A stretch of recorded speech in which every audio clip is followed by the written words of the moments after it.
Menikmati kopi rasanya tak lengkap jika tak tahu asal-usulnya. Mari menyesap kopi sambil menikmati tentang sejarah masuknya kopi ke Indonesia. Masuknya kopi ke Nusantara tak lepas dari peran kolonialisme Belanda. Sejarah penyebaran kopi dimulai pada 1696 oleh Belanda.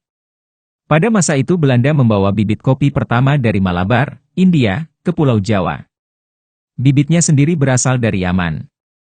Seorang gubernur Belanda yang bertugas di Malabar, India berinisiatif mengirimkan bibit yang diketahui berjenis Arabica ini kepada seorang gubernur Belanda lain yang sedang bertugas di Batavia, yang sekarang ini bernama Jakarta.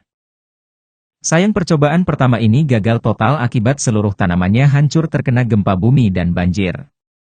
Tapi mereka tak mau menyerah begitu saja.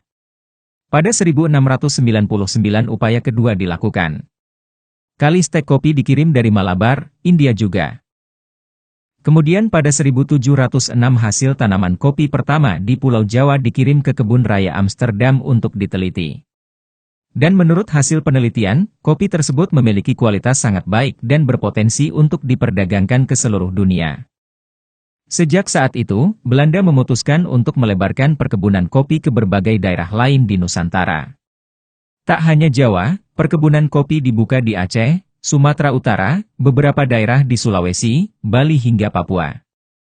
Pada 1878 adalah masa buruk bagi tanaman kopi. Tanaman kopi diserang oleh penyakit karat daun atau Hemileia vastatris. Hampir seluruh perkebunan kopi di dataran rendah terkena penyakit ini. Dan rata-rata kopi yang ada pada masa itu adalah Arabica. Agar hama ini tidak menghancurkan bisnis kopi, Belanda mendatangkan jenis kopi Liberica yang digadang-gadang lebih tangguh dan tahan terhadap hama karat daun. Liberica sempat menjadi primadona karena mampu menggantikan Arabica.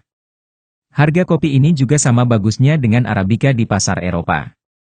Namun kejayaan ini tak bertahan lama karena Liberica juga terkena hama karat daun dan gagal panen. Lalu pada 1907 Belanda mendatangkan jenis kopi lain yaitu Robusta. Robusta lebih mampu bertahan dari hama karat daun, khususnya di perkebunan kopi di dataran rendah.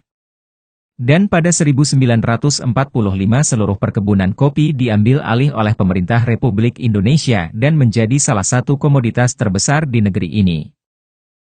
Begitulah sejarah singkat asal-muasal kopi di Indonesia. Terima kasih telah mendengarkan, jangan lupa like, komen, dan subscribe ya teman-teman.